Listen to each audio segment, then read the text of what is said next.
Welcome to your Monolithic bonding tutorial. My name is Aaron Mondo. I am in charge of all the digital setups with Braces on Demand. I'm a former assistant who worked for a wonderful orthodontist in Colorado for 9 years.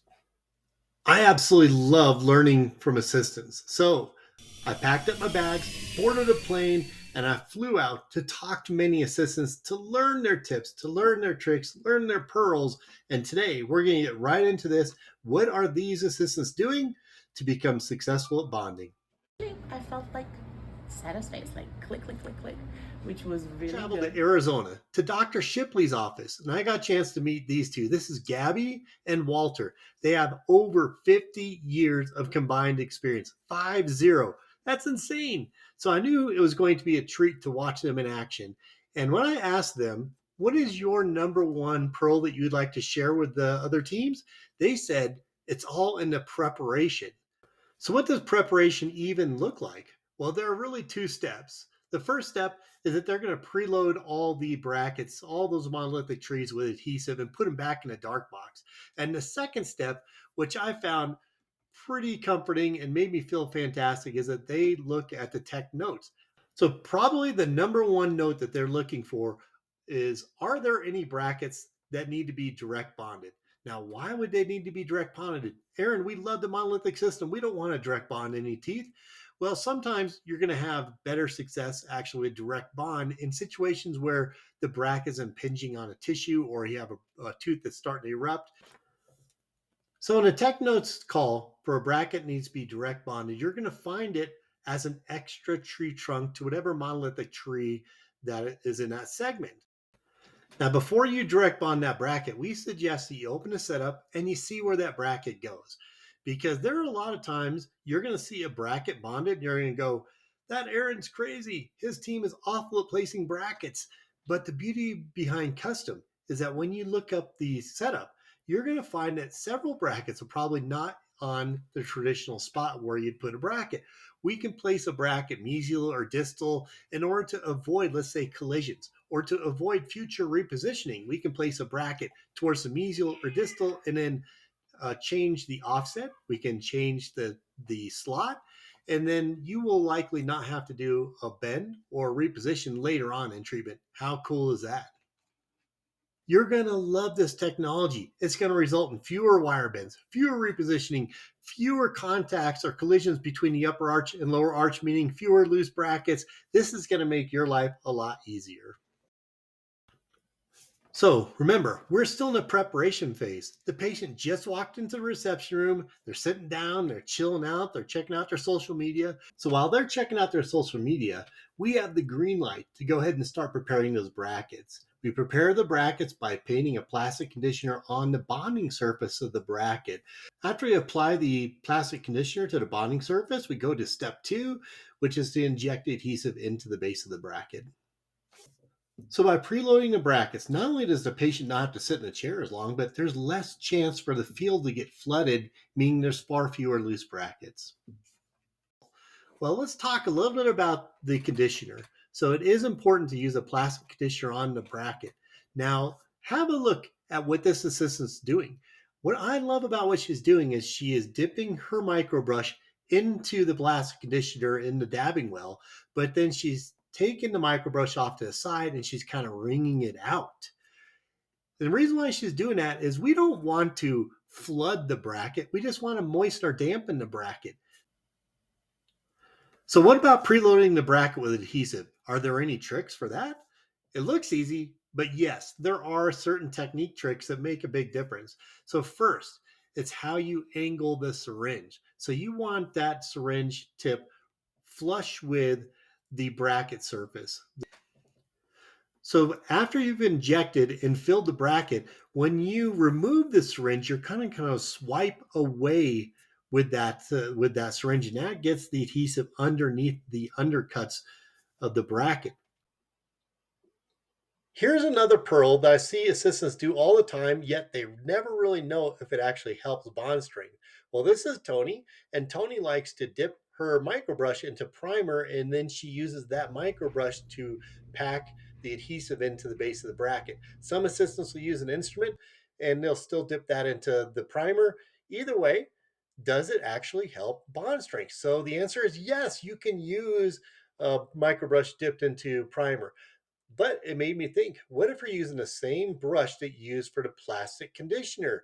Well, that is actually a no-no. I reached out to Reliance to see if that would affect bond strength, and yes, it will affect the bond strength negatively. So if you choose to use primer, don't use the same brush that you use for plastic conditioner. So it's during this part of the training when I get hit with two common questions. The first is about plastic conditioner. What if you don't have a plastic conditioner in your office? Well, plastic conditioner is ideal for your case, but you can use a primer such as the Sure Plus, which actually has a plastic conditioner in it. If you choose to use the Sure Plus on the bracket, you will need to air dry and tack cure prior to applying the adhesive. We recommend plastic conditioner because not only is it a fraction of the cost of the primer, but it's also specifically designed for conditioning the base of the brackets. It's also much thinner and therefore flows into the undercuts easier than the thick primer. The second question, and probably the most common question, is how long can pre-pasted brackets sit in the dark box before they lose bond strength? We strongly recommend that you wait until the patient is in the reception room. And why do we do this? Because we've listened to the assistants. When we reached out to the adhesive manufacturers, they say that you can pre-paste a bracket and it can sit in the dark box for days, if not weeks, and not lose bond strength. Well, our assistants tell us differently. They have encountered far more loose brackets if a bracket's pre-pasted and sits longer than even a weekend. So we highly recommend that you wait until the patient arrives in the office before you pre-paste the bracket. Great job preparing for your patient. Now let's go grab them out of the reception room.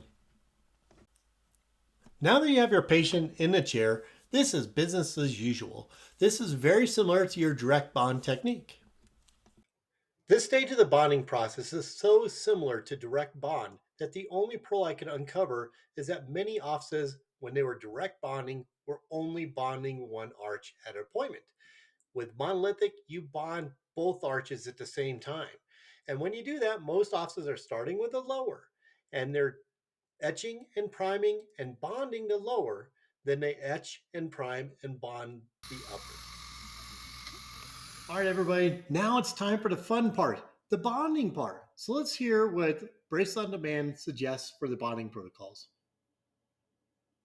Insert each monolithic case using a clamshell technique, leading from the lingual to avoid smearing adhesive on the incisal edge. Clamshell technique. Clamshell technique. What are they even talking about with clamshell technique? Well, with monolithic, you have the ability to roll your tray from the lingual to the facial. Why is this important? Well, it's important because with traditional indirect bond trays, when you seat the tray, you smear off a lot of the adhesive. That's why when you, after you cure, you see a little snail trail of adhesive. Not only that, but you also are prone to a lot of debonds when you remove the tray because the adhesive was removed. Now, this leads to my number one, the top dog, the most common tip that I heard from assistants say, and it's really a strategy on how to deliver the tray. Now, when you're delivering the anterior trays, those are easy. You got good access, you can see what you're doing, no problem at all. The struggle is sometimes in the posterior. When you're trying to deliver a long monolithic tray that goes from, let's say, 3 to 6, what is the key strategy? Well, assistants say this is the top tip. Instead of focusing on the registration or the jig itself, we're all pros here. We've seeded many, many brackets. Focus on one bracket. So if you have the canine on your monolithic tree, just act like you're going to seat the canine like you would normally seat a bracket on a canine. And what will happen is that jig will just fall into place. After it's fallen into place, rest your finger lightly on the occlusal jig, not on that dorsal fin, and then you press on each bracket on the facial, expressing the adhesive, clear off the adhesive. Then, with your light, as you're curing, put very light facial pressure on the bracket to cure. Okay, pop quiz time. Let's take a peek at this next video. There were a few steps that were missed.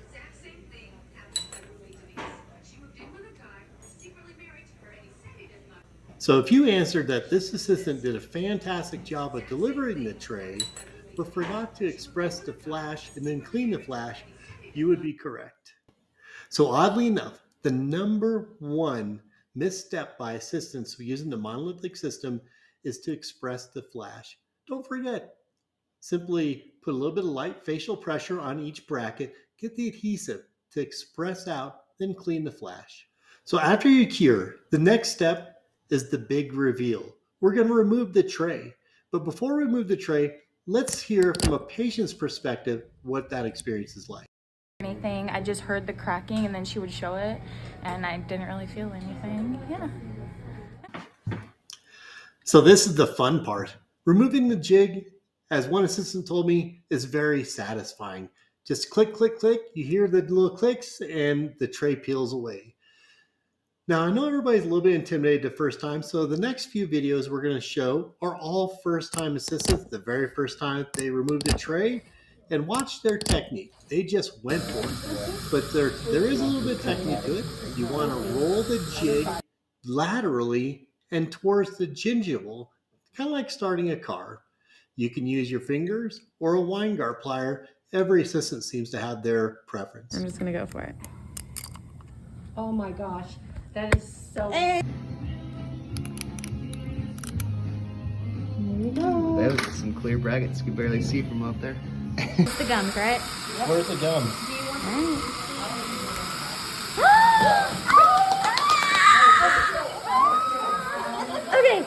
Okay. Hang on, let me get this off with my finger. Oh my gosh. Let's quickly review a few of the key pearls that I learned. First, wait until the patient arrives to preload your brackets.